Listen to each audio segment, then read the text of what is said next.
Sam's ক্লাসরুমে তোমাদের স্বাগত। আজকের এই পর্বে দ্বাদশ শ্রেণীর ছাত্রছাত্রীদের একটি প্রশ্নপত্র নিয়ে এসেছি। দমদম গার্লস হাই স্কুল একটি প্রি টেস্ট এক্সামিনেশন নিয়েছেন, সেই প্রশ্নপত্রটি তোমাদের সঙ্গে আলোচনা করে নিচ্ছি। তাহলে চলে আসি প্রথমেই আমরা। দেখো, ঠিক উত্তরটি বেছে নিয়ে লেখো।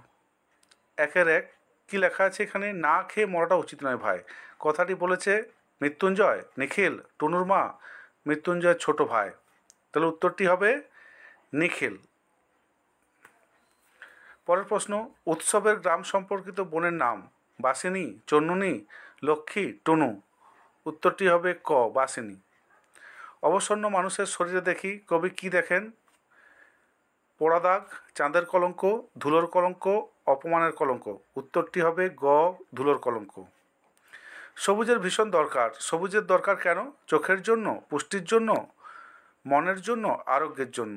উত্তরটি হবে ঘ, আরোগ্যের জন্য। চোখের জন্য সবুজের দরকার, কিন্তু এখানে যে লাইনটি আছে সবুজের ভীষণ দরকার, তাই উত্তরটি হবে আরোগ্যের জন্য। গুরু নানক ঘুরতে ঘুরতে কোথায় এসে পৌঁছলেন? হাসান আবদালের জঙ্গলে। উত্তরটি হবে গ।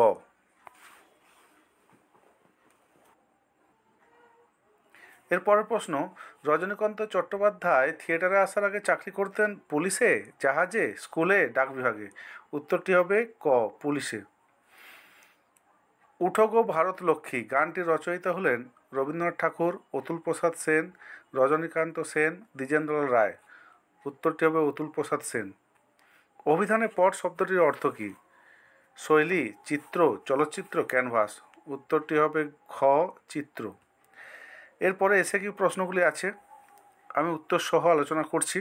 প্রথম যে প্রশ্নটি আছে 2-1 দাগে দেখো, মৃত্যুঞ্জয় কখন প্রথম অনাহারে মৃত্যু দেখেছিল? তাহলে উত্তরটি হবে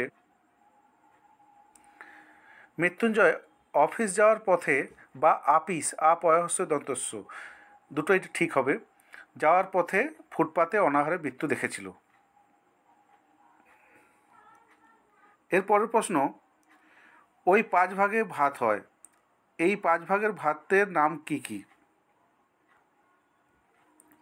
এই 5 ভাগ ভাতের নাম হলো ঝিঙে শাল, নিরামিষ ডাল তরকারির সঙ্গে, রামশাল মাছের সঙ্গে, কনকপানি, বড়বাবু খান, পদ্মজালি, মেজো আর ছোটোবাবু খান, মোটা সাপটা, বামুন, চাকর, ঝিদের জন্য ব্যবহার হয়। এরপরের প্রশ্ন, শিকার কবিতায় দেশওয়ালিরা সারা রাত মাঠে আগুন জ্বালে কেন? শিকার কবিতায় দেশওয়ালিরা শীতের হাত থেকে রক্ষা পাওয়ার জন্য ও শরীর উষ্ণ রাখার জন্য মাঠের শুকনো অশ্বত্থ পাতার আগুন জ্বালিয়েছিল।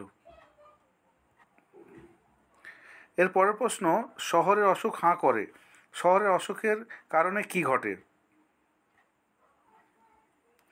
শহরে জনবাহুল্যের কারণে, অর্থাৎ এত মানুষ বেড়ে যাচ্ছে শহরে, সেই কারণে বসতির প্রয়োজন হয় এবং কিছু স্বার্থান্বেষী মানুষ আছে যাদের লোভে মৃত্যু ঘটে গাছপালার। এর ফলে শহরের সবুজের অভাব দেখা যায়।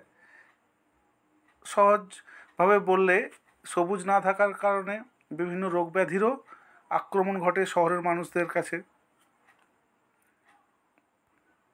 এরপরের প্রশ্ন, এক দরবেশ কুটির বেঁধে থাকেন, দরবেশের নাম কি? দরবেশের নাম হলো বলি কান্ধারী।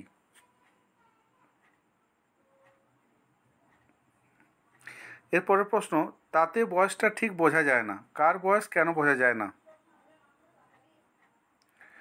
রজনীকান্ত চট্টোপাধ্যায়ের বয়স, কারণ তিনি প্রতিদিন লম্বা চুলে হাফ সিসি কলম লাগান। লাস্ট প্রশ্ন, ভারতীয় সঙ্গীতের এক গুরুত্বপূর্ণ ধারা টপ্পা বাংলায় প্রচলিত ও জনপ্রিয় করে তোলেন কে? ভারতীয় সঙ্গীতের এক গুরুত্বপূর্ণ ধারা টপ্পা গানকে বাংলায় জনপ্রিয় ও প্রচলিত করে তোলেন রামনিধি গুপ্ত বা নিধুবাবু। তাহলে এমসিকিউ এবং এসএকিউ প্রশ্নগুলি আলোচনা করলাম। এরপরে বড় প্রশ্ন কী ধরনের এসেছে সেগুলো নিয়েও সংক্ষেপে আলোচনা করছি।